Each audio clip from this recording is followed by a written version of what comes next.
Chapter resources and development.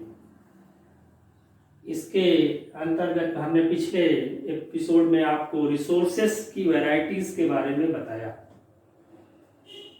आज हम आपको बताएंगे कि डेवलपमेंट ऑफ रिसोर्सेस, आखिर हमारा रिसोर्सेस जैसे जैसे हमारी आवश्यकताएं बढ़ती जाती हैं वैसे ही रिसोर्सेस का डेवलपमेंट भी हमारे लिए आवश्यक होता है।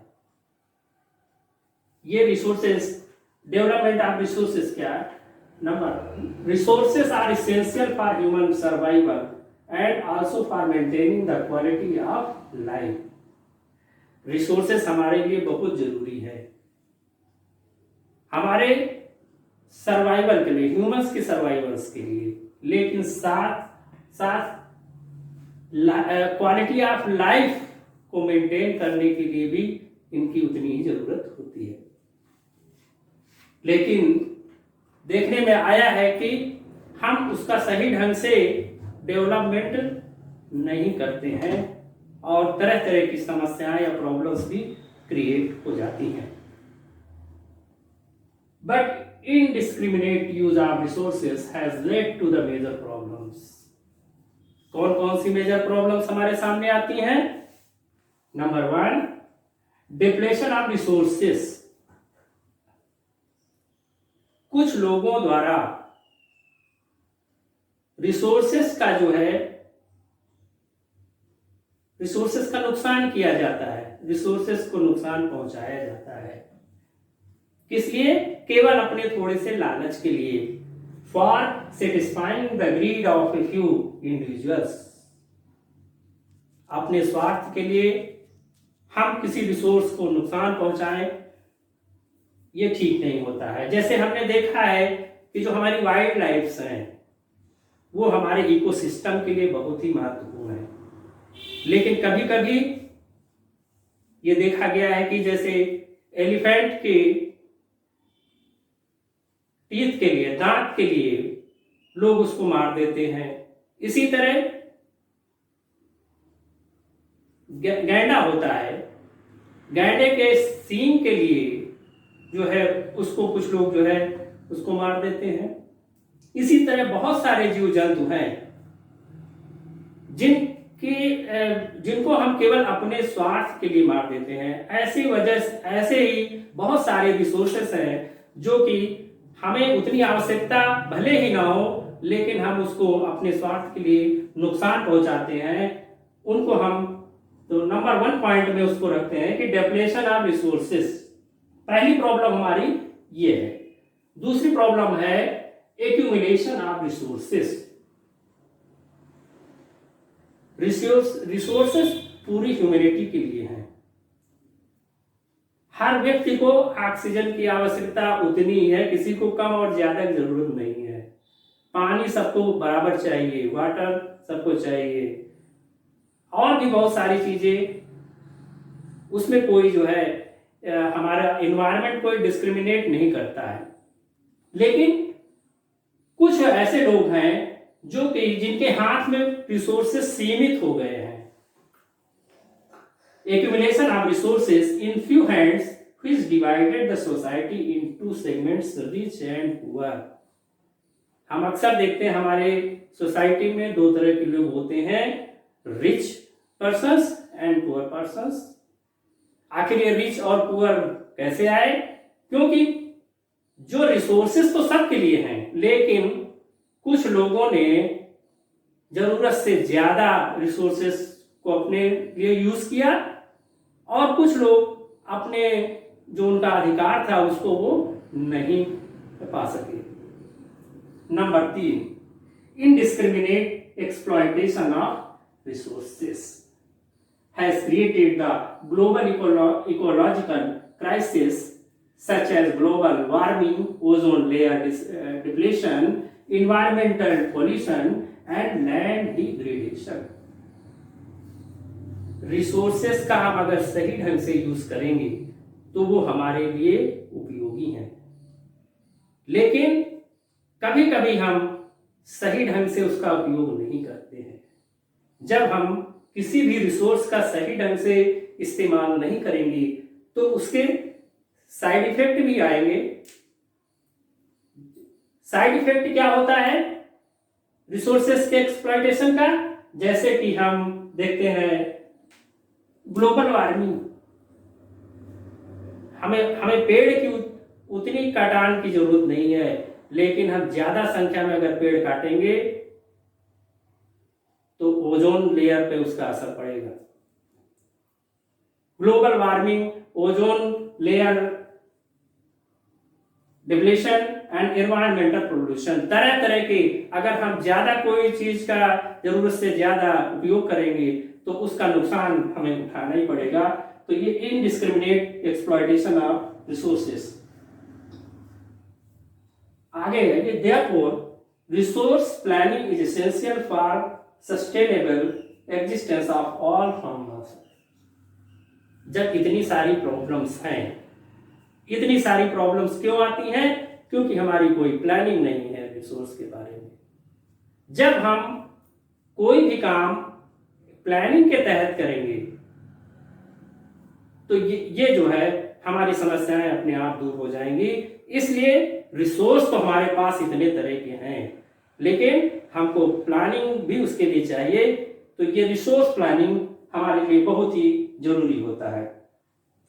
रिसोर्स प्लानिंग, अगर पूछा जाए कि रिसोर्स प्लानिंग है क्या? रिसोर्स प्लानिंग क्या है? The widely accepted strategy for judicious use of resources.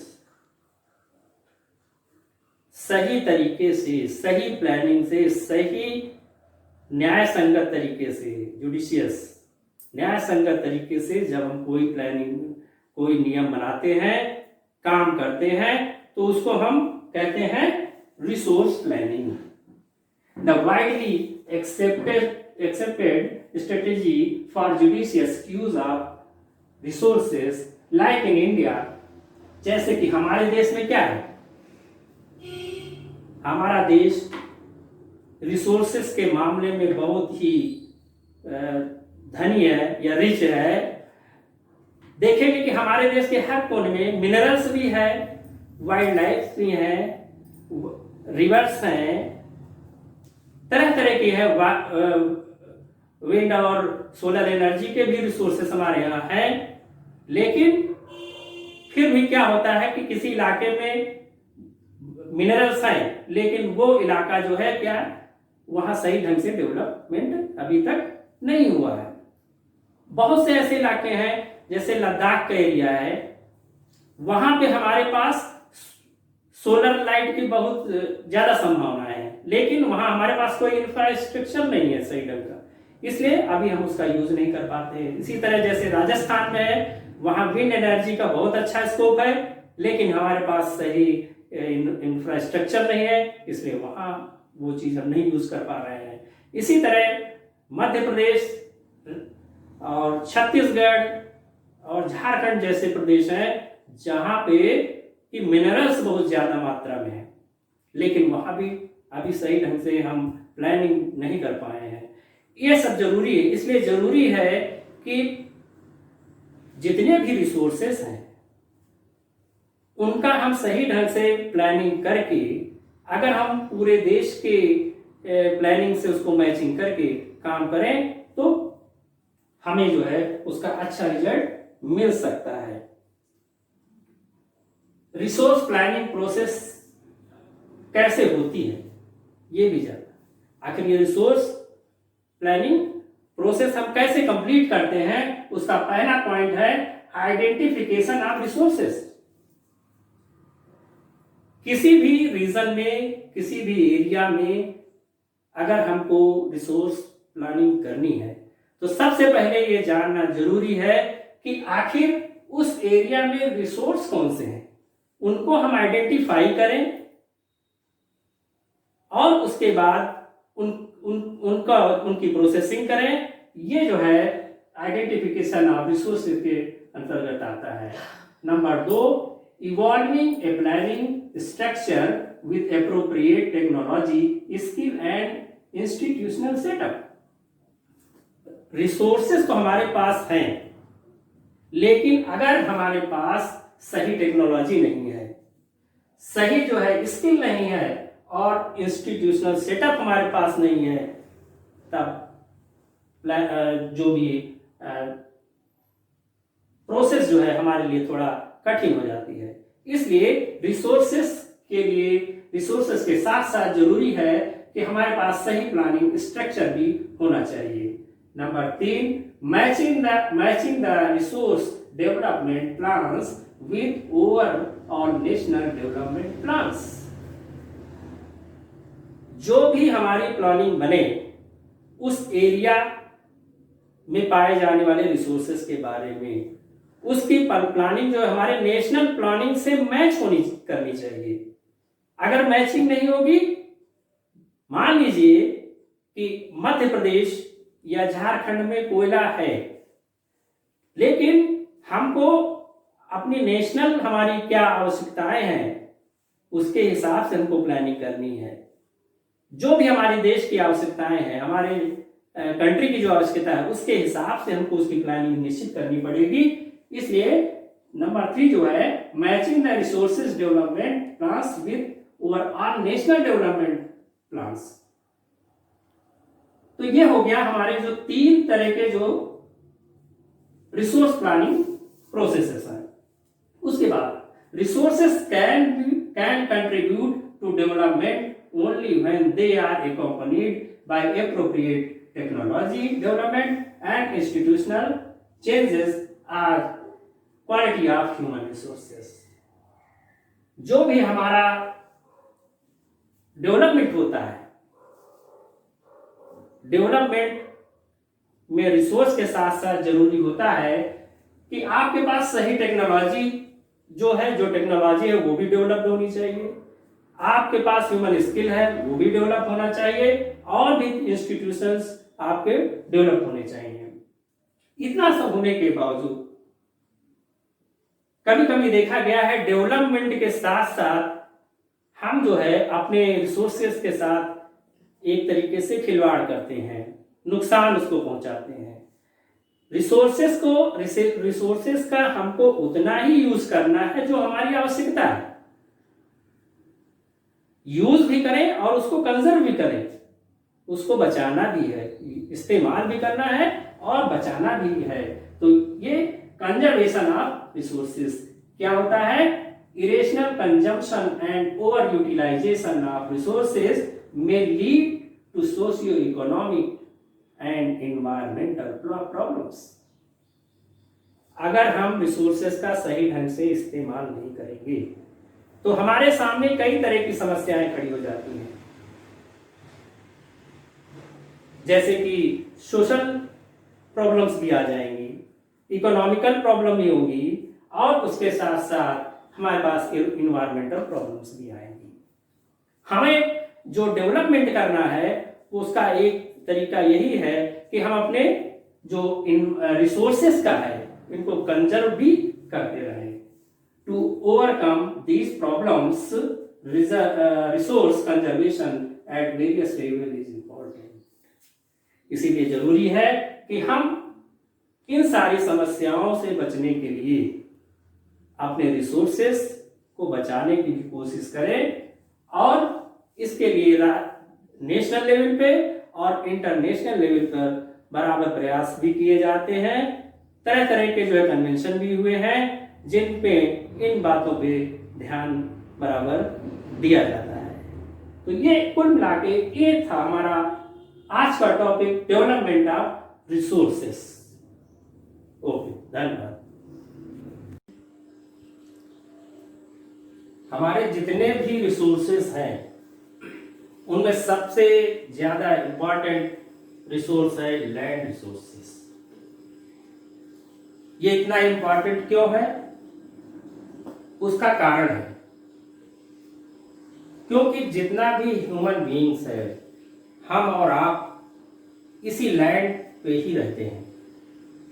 इसके अलावा हमारे जितने भी पेड़ पौधे हैं, नेचुरल वेजिटेशन जितना हमारा है वो भी इसी लैंड पे डिपेंड करता है। इसके अलावा हमारा जितना वाइल्ड लाइफ है, जंगली जीव जंतु है, वो भी इसी लैंड पे ही रहते हैं। ये सब होने की वजह से लैंड रिसोर्स हमारे लिए ज्यादा इंपॉर्टेंट है, खास करके ह्यूमन के लिए इसका बहुत महत्व है। क्योंकि जो ह्यूमन बींग्स है वो केवल रहता ही नहीं है इस लैंड पे, उसके साथ साथ उसकी जितनी भी इकोनॉमिकल एक्टिविटीज हैं वो भी इसी लैंड पे ही डिपेंड करती हैं। जैसे कि जो ट्रांसपोर्टेशन है, कहीं आना जाना है, ज्यादातर उसका आना जाना इसी लैंड के द्वारा ही होता है। कम्युनिकेशन भी वो इसी लैंड के द्वारा ही करता है। तो इसलिए जितने भी रिसोर्सेस अवेलेबल हैं हमारे नेचुरल रिसोर्सेस, उनमें सबसे इंपॉर्टेंट लैंड रिसोर्सेस माना जाता है। इतने सारे ये जो पूरी दुनिया है उसमें अलग अलग जगह पे अलग अलग तरह की लैंड पाई जाती है, बहुत वैरायटी है। अगर हम अपने देश की बात करें, इंडिया की बात करें, तो इंडिया में ज्यादातर 4 तरह के जो है लैंड फीचर्स पाए जाते हैं। Number 1 mountains, plateaus, plains and islands. ये जो 4 तरह के हमारे लैंड फीचर्स हैं, लगभग इन्हीं से हमारा देश जो है बना हुआ है। हर लैंड फीचर का अपना एक महत्व है। जैसे माउंटेन्स है, जितना भी हमारा वाटर रिसोर्सेस है, वाटर का जितना भी हमारे पास कनेक्शन है वो जो है माउंटेन्स के ऊपर ही डिपेंड करता है। साथ ही साथ बहुत सारा जो हमारा फॉरेस्ट है वो भी माउंटेन्स पे ही पाया जाता है। दूसरा है प्लेट्यूज। प्लेट्यूज हमारे लिए क्यों इतना इंपॉर्टेंट है? क्योंकि जितना भी हमारा मिनरल्स है वो सब जो है प्लेट्यूज में पाया जाता है। तीसरा है प्लेन्स, जितना भी हमारा एग्रीकल्चर का काम होता है या अन्य इकोनॉमिकल एक्टिविटीज होती हैं वो सब जो है प्लेन्स पे ही ज्यादातर होती है। और चौथा है आइलैंड्स। आइलैंड्स जो समुद्र के बीच में छोटे छोटे द्वीप होते हैं, आइलैंड्स कहे जाते हैं। ये ज्यादातर सी फूड्स हमारे इन आइलैंड्स में पाया जाता है। ये चारों तरह की वैरायटी हमारे देश में पाई जाती है। माउंटेन हमारे देश में, इंडिया में लगभग 30% माउंटेन्स हैं।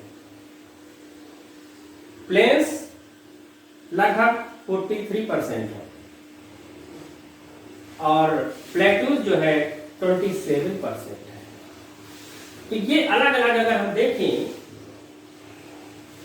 अलग अलग फीचर्स के साथ, अलग अलग वैरायटी के साथ की जो हमारे यहाँ लैंड है, उसकी वजह से हमारा देश नेचुरल रिसोर्सेज के मामले में बहुत ही ज्यादा समृद्ध है।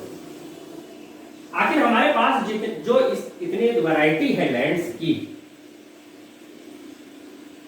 इस लैंड का हम कैसे यूटिलाइजेशन कैसे करते हैं, किन किन पर्पसेस के लिए हम लैंड का इस्तेमाल करते हैं, ये भी जानना बहुत जरूरी है। जैसे कि नंबर 1 फॉरेस्ट। हमारे इकोसिस्टम के लिए फॉरेस्ट का बड़ा महत्व है, बहुत ही ज्यादा उसका इंपॉर्टेंस है।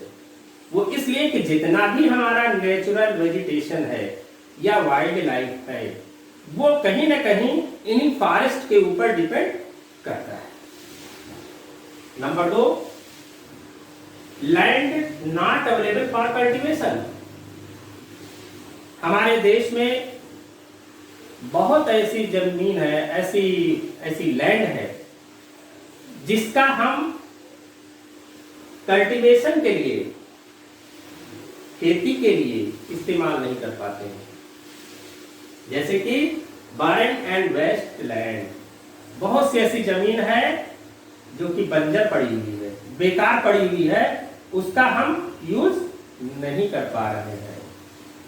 Number 2, land put to non agricultural uses as buildings, roads, factories, और बहुत सी ऐसी भी जमीन है जिसपे हम बिल्डिंग बनाते हैं, बड़े बड़े शहर बसे हुए हैं, या सड़कें बनाते हैं, या बहुत बहुत बड़ी फैक्ट्री है, इंडस्ट्री है। ऐसी जमीन जो है हमारे पास है, लेकिन हम उसको कल्टीवेशन के लिए यूज नहीं करते हैं, दूसरे पर्पस के लिए यूज करते हैं। नंबर 3, अनकल्टिवेटेड लैंड, हमारे पास ऐसी भी जमीन है जो खेती के काम के लिए हम यूज नहीं करते हैं, उसका यूज कैसे करते हैं? Permanent pastures and grazing lands, बड़े बड़े चरागाह हैं जहां पे एनिमल्स या जानवर चरते हैं, या वहां घास की कटाई की जाती है, परमानेंट नेचर के होते हैं, वहां पे कभी कल्टीवेशन नहीं किया जाता है। Number 2, land under tree crops groves, grazing land के अलावा हमारे देश में जमीन का, लैंड का एक बहुत बड़ा हिस्सा बड़े बड़े बगीचों के रूप में पाया जाता है, जहां की ट्री क्रॉप्स की जाती है, पौधे लगाए जाते हैं, और वहां कोई अन्य फसल नहीं उगाई जाती है, केवल पौधे ही उगाए जाते हैं। नंबर 3, इसी अनकल्टिवेटेड लैंड के अंतर्गत नंबर 3 आता है cultivable waste land left uncultivated for more than 5 years। ये जमीन हमारे लिए यूजफुल तो है, लेकिन हम पिछले 5 साल से उसका कोई इस्तेमाल नहीं कर रहे हैं, ऐसी जमीन भी इसी के अंतर्गत आती है। इसके बाद जो चौथा पर्पस हमारे इस लैंड का है यूटिलाइजेशन के अंतर्गत, वो है फैलो लैंड्स। फैलो लैंड्स क्या होता है? बहुत सी जमीन है जो परती पड़ी हुई है, जिसका जो यूजफुल तो है, लेकिन हम उसका इस्तेमाल नहीं करते हैं। Left without cultivation less than 5 years। अभी हमने बताया इसके पहले कि जो अनकल्टिवेटेड लैंड्स में बहुत सा हिस्सा क्या, वो 5 years से ज्यादा समय से बेकार पड़ी हुई है, उसका हम यूज नहीं कर पा रहे हैं। और फैलो लैंड्स क्या है? जो 5 साल के अंदर जिसका हमने कोई यूज नहीं किया, वो फैलो लैंड्स के रूप में जानी जाती है। इसके अलावा जो सबसे इंपॉर्टेंट लैंड एरिया होता है, वो होता है नेट सोन एरिया। जितना भी खेती बाड़ी का काम होता है, एग्रीकल्चर का जितना भी काम होता है, वो ज्यादातर इसी नेट सोन एरिया में किया जाता है। ज्यादातर फसलें हमारी जो फूड क्रॉप्स हैं, वो इसी एरिया में पैदा होती हैं। इस तरह कुल मिला के हमने लैंड यूटिलाइजेशन के 5 तरीके देखे कि 5 तरीके से हम जो है अपने लैंड का यूटिलाइजेशन करते हैं। लैंड का यूटिलाइजेशन तो हमने किया, लेकिन कहीं ना कहीं हमने उसको नुकसान भी पहुंचाया। उसका परिणाम क्या हुआ? जो जमीन थी उसकी क्वालिटी में गिरावट आती गई। उसके भी बहुत सारे कारण होते हैं। क्या है? Land degradation. लैंड डिग्रेडेशन, जमीन का क्षरण, भूमि क्षरण जिसको बोलते हैं, कि जमीन की क्वालिटी की गिरावट। वो कैसे होती है? क्योंकि इसके लिए सबसे ज्यादा जो दोष दिया जाता है वो ह्यूमन बीइंग्स को ही दिया जाता है। उसकी बहुत सी ऐसी एक्टिविटीज हैं जिनकी अपने स्वार्थ के लिए जंगलों का अनियमित रूप से कटान करना, जरूरत से ज्यादा कटाई करना, ये लैंड डिग्रेडेशन का पहला बड़ा कारण है। अगर हमारे यहाँ जंगल नहीं रहेंगे तो जमीन की क्वालिटी भी गिरेगी। दूसरा है ओवर ग्रेजिंग। बहुत सारे हमारे पेट एनिमल्स हैं जो चारे पे निर्भर करते हैं, लेकिन या बहुत से वाइल्ड लाइफ के भी जीव हैं जैसे कि हिरन वगैरह हैं, वो भी घास चरते हैं। इसलिए लेकिन अगर हमने बहुत ज्यादा ओवरग्रेजिंग की तो उससे भी मिट्टी का स्तर गिरता है, क्योंकि जब घास हटेगी तो मिट्टी का कटान होगा और मिट्टी जब कटेगी तो उसकी क्वालिटी गिरेगी। फिर एक और कारण है माइनिंग एंड क्वेरिंग। हम अपनी आवश्यकताओं के लिए, अपनी जरूरत के लिए माइनिंग करते हैं, तरह तरह के मिनरल्स के लिए, मेटल्स के लिए माइनिंग करते हैं, लेकिन हम इस चीज का ध्यान नहीं देते कि हमें किस स्तर तक जो है इसकी खुदाई करनी है, माइनिंग करनी है। तो ये ह्यूमन एक्टिविटीज के ये एक कारण है। इसके अलावा लैंड डिग्रेडेशन का एक और कारण है ओवर इरिगेशन। किसी क्षेत्र में पानी हमारे लिए आवश्यकता है, हमारे लिए जरूरी है, लेकिन अगर जरूरत से ज्यादा पानी किसी एरिया में अगर जमा होगा तो वहां की मिट्टी में सैलिनिटी बढ़ती है, एल्कलाइनिटी बढ़ती है, वहां नमक का प्रभाव बढ़ने लगता है।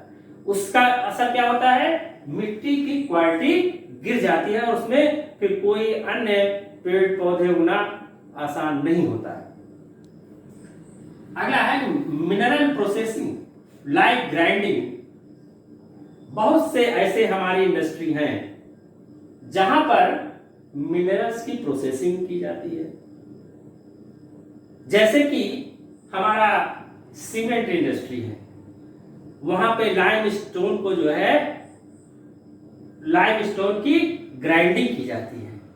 इसी तरह हमारा सीमेंट हमारा इंडस्ट्री है, उस इंडस्ट्री में भी सीमेंट इंडस्ट्री में लाइम स्टोन की ग्राइंडिंग की जाती है, और दूसरा हमारा है सेरेमिक इंडस्ट्री, जिसमें हम कैल्साइट और सोप स्टोन की ग्राइंडिंग करते हैं। हम ग्राइंडिंग तो करते हैं, लेकिन ग्राइंडिंग के दौरान बहुत सारा डस्ट जो है निकलता है।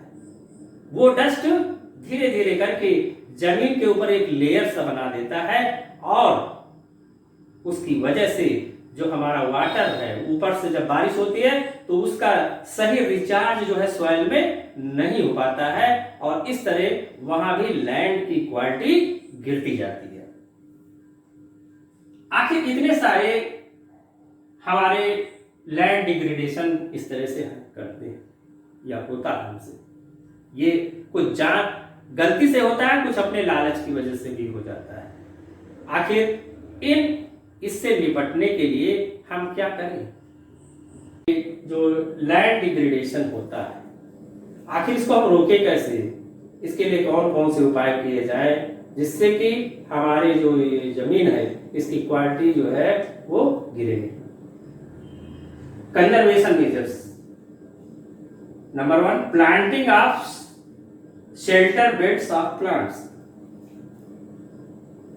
लैंड की क्वालिटी को बनाए रखने के लिए हमारे लिए जरूरी है कि हम प्रॉपर जो है प्लांटिंग का काम करें, जगह जगह पेड़ पौधे लगाएं, और जिससे कि हमारी मिट्टी की जो गुणवत्ता है, क्वालिटी है, वो बनी रहे।